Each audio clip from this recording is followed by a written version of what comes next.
sometimes think about the limitations of the English language, how often I've felt an emotion or had an experience that was too difficult to find words for.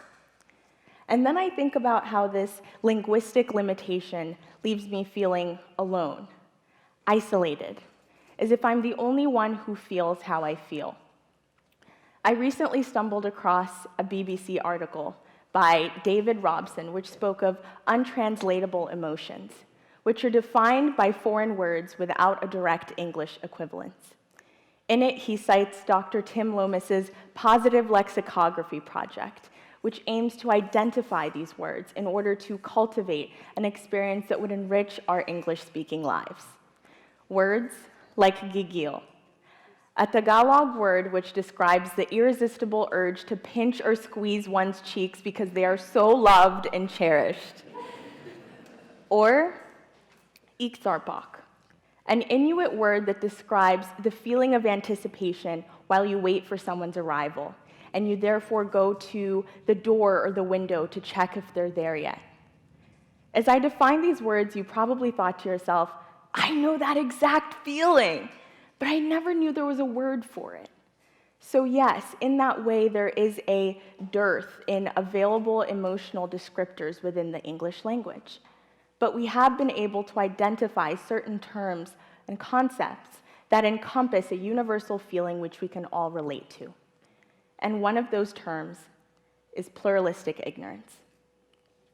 Pluralistic ignorance occurs when a majority of persons within a group individually secretly hold a dissenting opinion or a divergent experience, but incorrectly assume that all others within that group collectively subscribe to the normative view.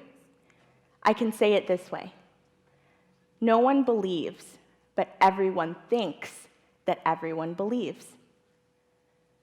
No one believes, but everyone thinks that everyone believes. I want to ask if you've ever been in a lecture hall when a professor asks if there's any questions, and a deafening silence falls over the room. You might have questions.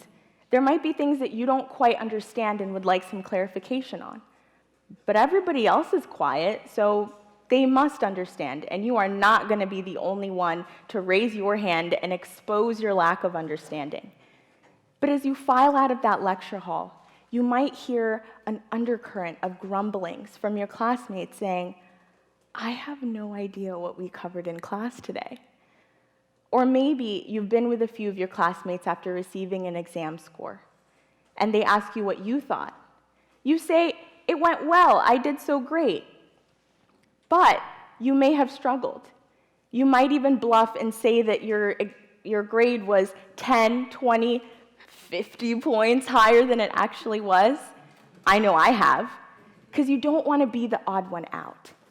And in the workplace, maybe you've been in a meeting and you've had some concerns about some presented ideas, but it seemed like everyone else was on board. So you're on board as well. But if you look across at your coworkers, you might see some nervous glances, and it might give away that maybe you're not alone in those feelings of concern or hesitation. See, pluralistic ignorance stems from a fear of vulnerability, a fear of diverging from the group, of exposing your shortcomings in the midst of people who seem to have it all together.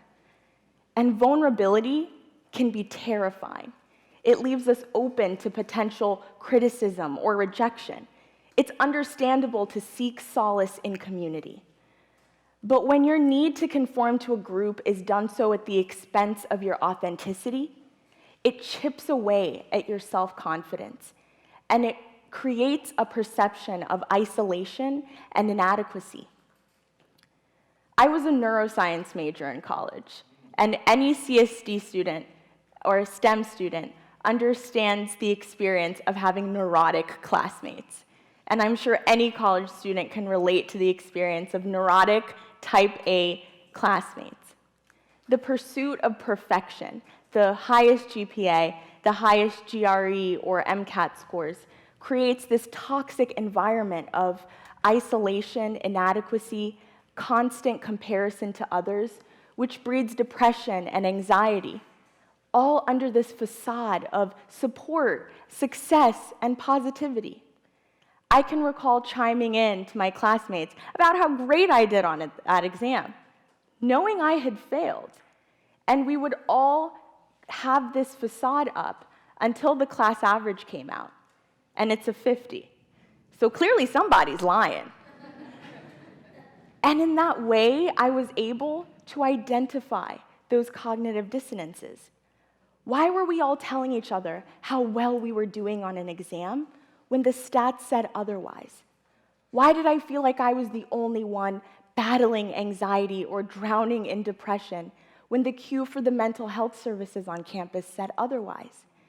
Where were the students with lower than a 90%, less than a 3.8 GPA? The students who were just trying to get through each day.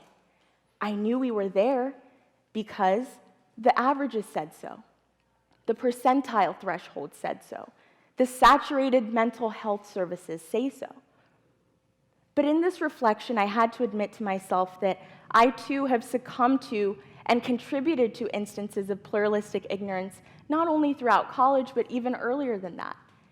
And I did so to the point that it limited the opportunities that I allowed myself to take, and it eroded my self-confidence. I remember my mantra being, they all just have it together, and I don't.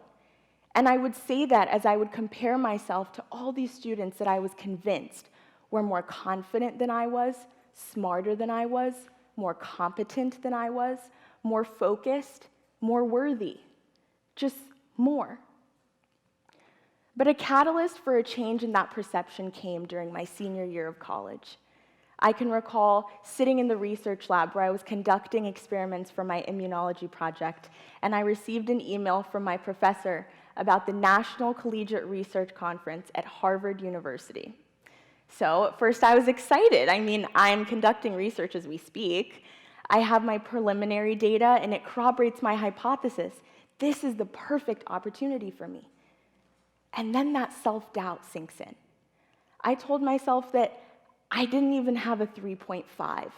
How was I supposed to interact with and contribute to groups with Harvard students, with students from all across North America who I was convinced had 4.0s, were doing groundbreaking research, and had it all together?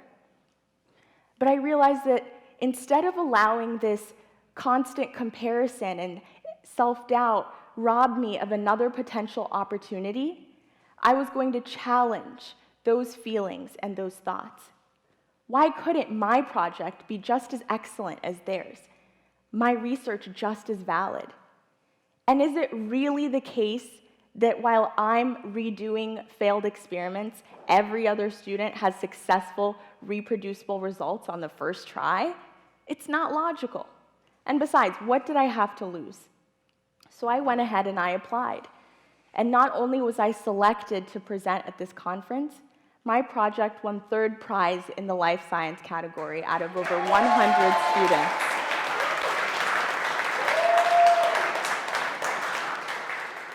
And when I came back from that conference, my professor told me that I had been the only one of her students to apply for that opportunity. And I knew it wasn't because I was the only qualified student.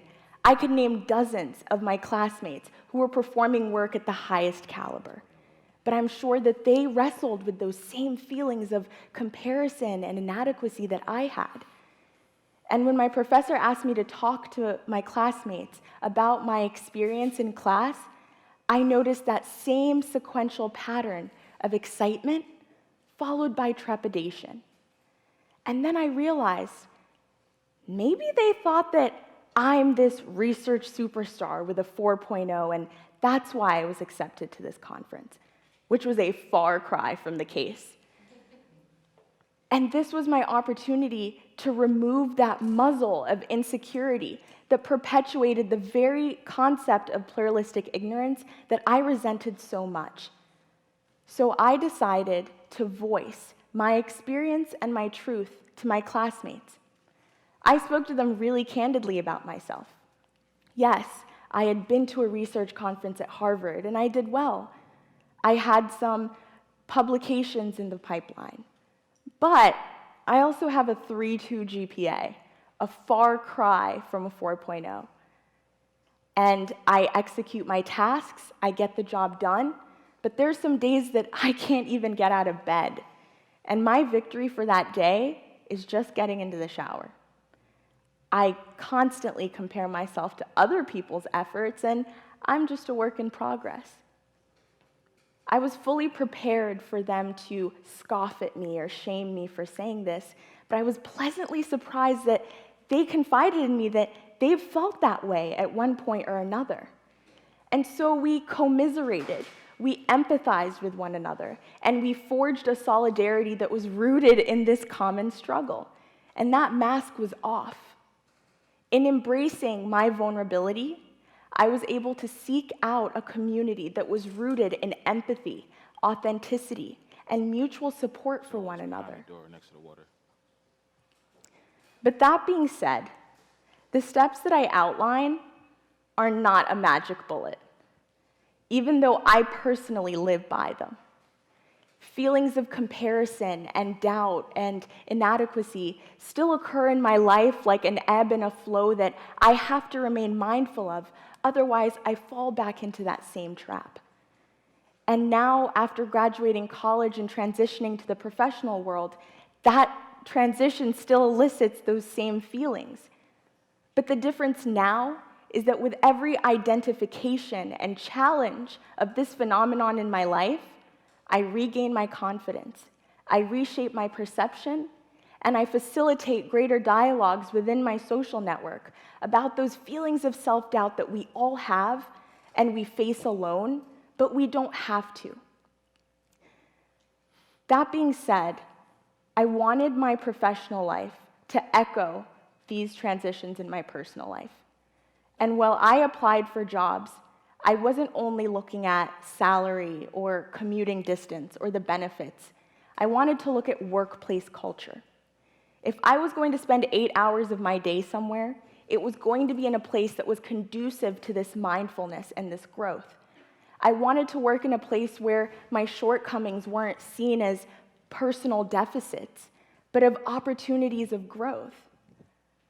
And in doing that, I had to turn down some job offers, but I was able to finally land in a place that aligned with these ideals. And it's a breath of fresh air to be surrounded by coworkers who openly express what they don't know, the areas of growth that they have, who talk about what their stresses are during the day and tell us when they feel overwhelmed. And they have other coworkers ready to listen and assist collaboratively.